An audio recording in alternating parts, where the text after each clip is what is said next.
कालू कौवा अब कोई धंधा करना चाहता था, मगर उसे समझ नहीं आ रही थी कि वो क्या करे। वो कुछ नए नए आइडियाज लेने के लिए इंसानों की बस्ती में जाता है। वो एक पेड़ पर बैठ जाता है। उस पेड़ के नीचे एक इंसान अपनी रेहड़ी पर अंडा बर्गर बना बना कर बेच रहा था और ग्राहक भी अच्छे थे। ये काम आसान है, ये मैं कर सकता हूँ, इसमें कोई दिक्कत नहीं होगी। कालू कौवा घर वापस भागता है।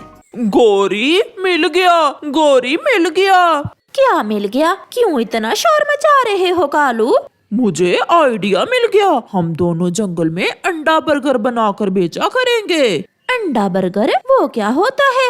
मैंने सब सीख लिया है, मैं कर लूँगा। फिर दूसरे दिन वो अपना काम शुरू करने की तैयारी करते हैं। गोरी कव्वी कबूतर की दुकान से बर्गर बनाने के लिए बर्गर बन ले आती है और कालू कौवा भी अंडे ले आता है। वो धंधा शुरू करते हैं। बर्गर बर्गर अंडा बर्गर, स्वादिष्ट स्वादिष्ट अंडा बर्गर। सबसे पहले चील आती है। खुशबू तो दूर दूर तक जा रही है। कालू कौवे क्या बना रहे हो? चील दी, ये इंसानों की रेसिपी है, इसे अंडा बर्गर कहते हैं, बहुत स्वादिष्ट है ये। फिर चील उनसे एक अंडा बर्गर लेकर खाती है।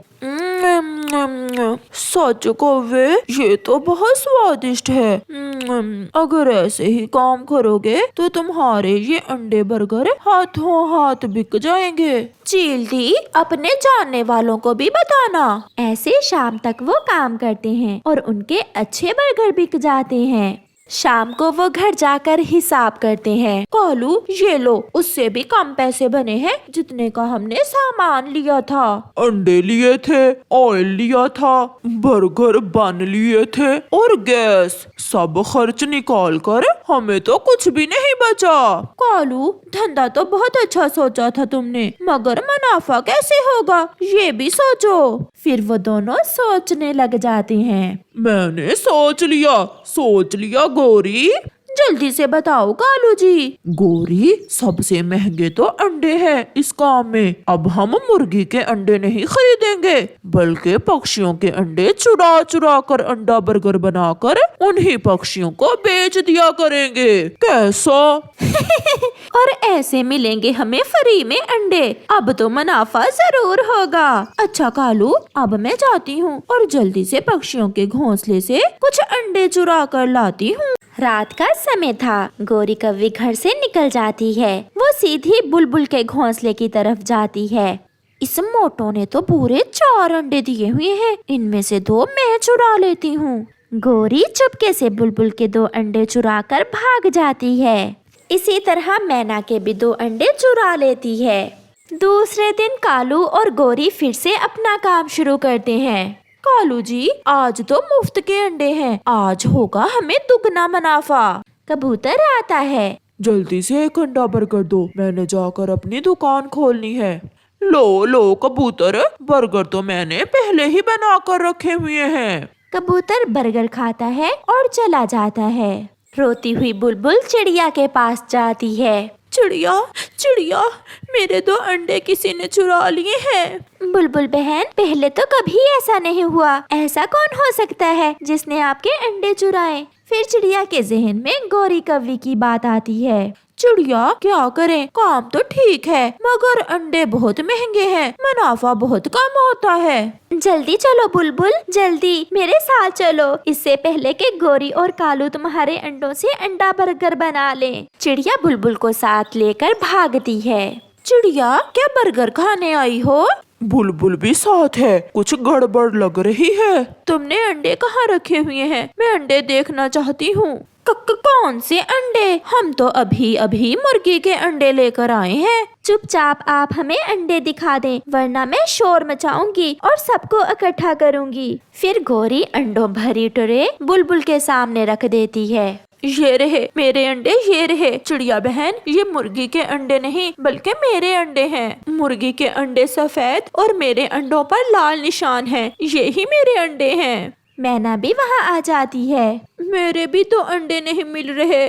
शोर सुनकर कबूतर, मिठू और चील भी वहाँ आ जाते हैं। मेरे अंडे कहाँ हैं? चिड़िया सच कह रही हूँ, मुझे नहीं मालूम, मैंने तो केवल बुलबुल के ही 2 अंडे चुराए थे। फिर मैना का ध्यान नीचे टूटे हुए अंडे के खोल पर जाता है।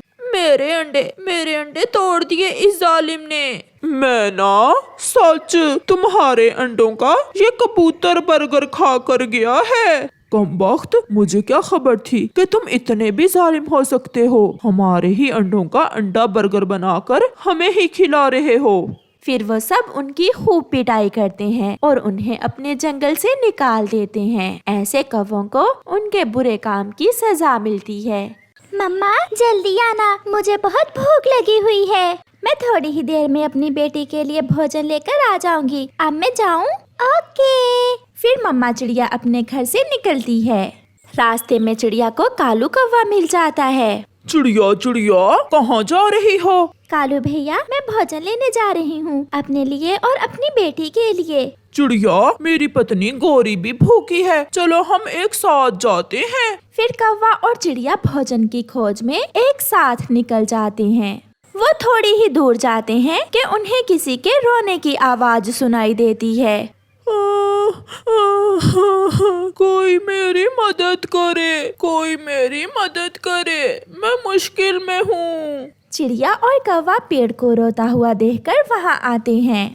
पेड़ भैया, क्या हुआ? आप क्यों मदद की गुहार लगा रहे हैं? चिड़िया, मेरी जड़ें जमीन से बाहर आ गई हैं, इसलिए मुझे जमीन से पानी लेने में बहुत मुश्किल हो रही है। आप थोड़ी मिट्टी मेरी जड़ों पर डाल दें। चिड़िया, समय थोड़ा है, हमें अभी भोजन भी ढूंढना है। छोड़ो इस बूढ़े पेड़ को, चलो हम आगे बढ़ते हैं। कौवे भैया, आप मेरी मदद करें और हम मिलकर इस पेड़ की जड़ों पर मिट्टी डाल देते हैं। मुझे पहले ही मालूम था तुम मेरा समय जाया करोगी। मैं तो चला भोजन लेने। ऐसे नेकी के कामों में तुम ही अपना समय जाया करो। कालू कौवा ऐसा कहते हुए वहाँ से चला जाता है। चिड़िया अकेली ही उस पेड़ की जड़ों पर मिट्टी डालने लगती है। उस काम में उसे काफी टाइम लग जाता है। ले पेड़ भैया, अब आप खुश हैं? चिड़िया, आपने मेरी मदद की, मेरी जान बचाई, आपका धन्यवाद। अब मैं जाती हूँ पेड़ भैया, मेरी बेटी मेरा इंतजार कर रही होगी, वो बहुत भूखी है। चिड़िया रानी, अपनी आंखें बंद करो और अपनी नेकी का इनाम लेती जाओ।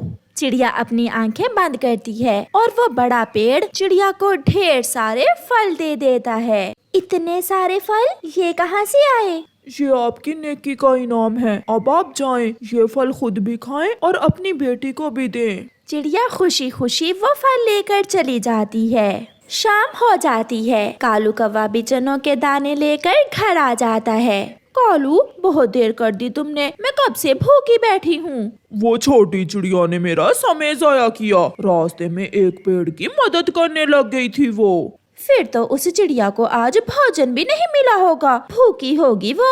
हाँ, तुम ये भोजन खा लो, फिर हम जाकर चिड़िया को तंग करते हैं।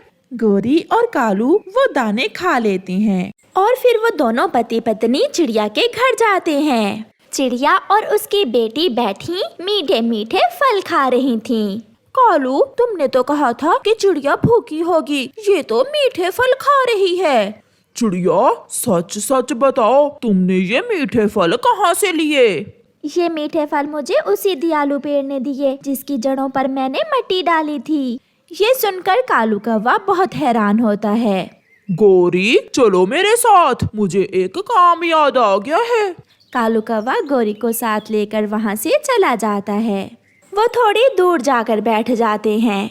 अगर वो पेड़ चिड़िया को मीठे फल दे सकता है तो हमें क्यों नहीं? मैं सब समझ गई। पति जी, चलो हम भी जाते हैं उस बड़े पेड़ के पास। ऐसे वो दोनों लालची कौवी और कौवा बड़े पेड़ के पास जाते हैं। बड़े पेड़, हमें भी मीठे फल दो।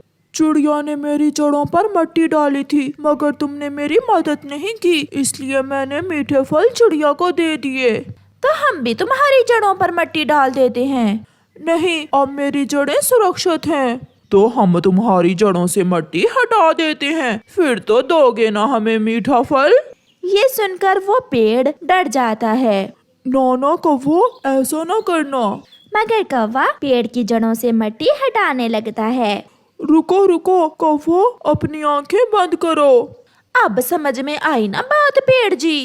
कौवे अपनी आंखें बंद करते हैं और पेड़ जी उन्हें एक कटोरी देता है जिस पर एक कपड़ा बंधा हुआ था। इस कटोरी में क्या है पेड़ जी? इसमें बहुत स्वादिष्ट फल है, मगर आप इसे घर जाकर खोलना। फिर खुशी खुशी कौवे वो कटोरी लेकर घर चले जाते हैं। रुको रुको कालू जी, पहले मैं कुंडी लगा लूं, फिर खोलना ये कटोरी। ऐसा ना हो कि कोई भिखारी ही आ जाए। गोरी दरवाजे की कुंडी लगा लेती है। अब मैं खोलता हूँ इस कटोरी को। मेरे तो मुंह में अभी से पानी आ रहा है। कालू कौवा जैसे ही कटोरी से कपड़ा उतारता है, अंदर से मधुमक्खियाँ निकलती हैं और वो गोरी और कालू को काटने लगती हैं। बचाओ बचाओ कालू, ये कैसा फल है? गोरी, ये हमें हमारे कर्मों की सजा मिली है। भागो गोरी भागो।